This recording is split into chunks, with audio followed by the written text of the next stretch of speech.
Alright guys, here's a quick video just to give you an idea of how I got all this stuff off to replace my handlebars. I got a 100mm riser bar now, much more comfortable. Yeah, I'll show you how to get this stuff off, how I replaced some of the brake cables, and how I ran the new wires. So this left grip, it just turns, it twists.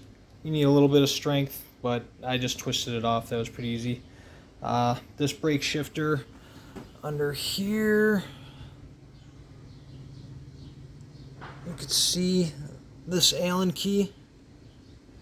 It's just an Allen key. And then this was actually pretty tough to twist this off my last handlebar, so that was kind of a pain in the butt. It did not twist very easily. I loosened that screw all the way, so I don't know a way around that.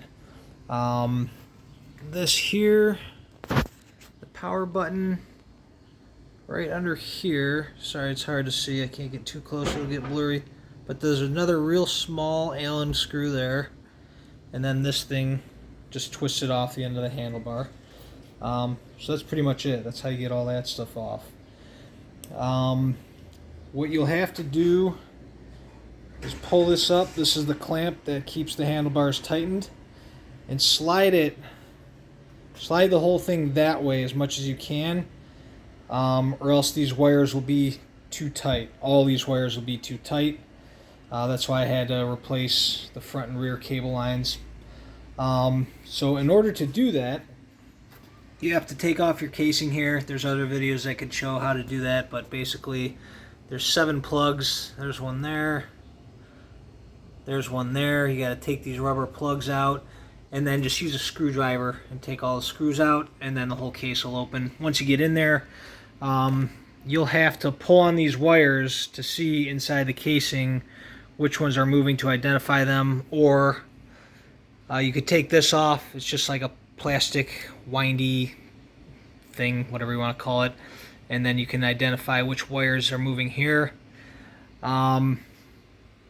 So that's pretty much it. Finagling these things on and off and fitting the bars is the hardest part, but if you get enough loose wire and just decide to replace the brake cables, then it'll make it a lot easier than constantly try to pull on these wires.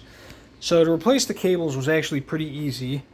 So example of the actual cable down here by the brake. This wire goes through here into this black casing, and it goes through the frame, back out here, and to your brake. So it's literally the wire going all the way through the brake cable. From the bike shop, this little silver piece, the stopper, they're called ferrules. The bike shop just gave me some of those, and so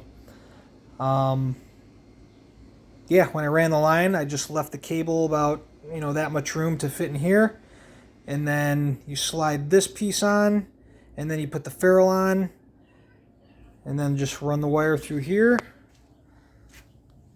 all the way down to here.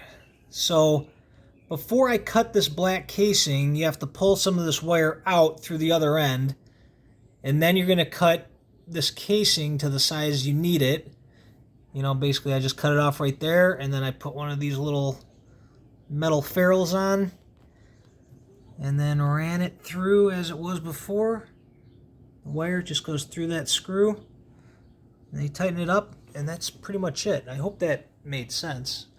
So for the back one, the front one I had to replace the casing and the wire. For the back one though, this back cable was really tight. I tried everything to pull on it, and ultimately it was just too tight and it was too short. So when I loosened the back brake here, the cable came all the way basically up to here.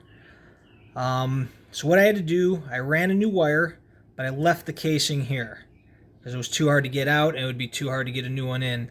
The casing was a few inches short, so all I did was cut off an extra little piece, and that's why I have this tape on here.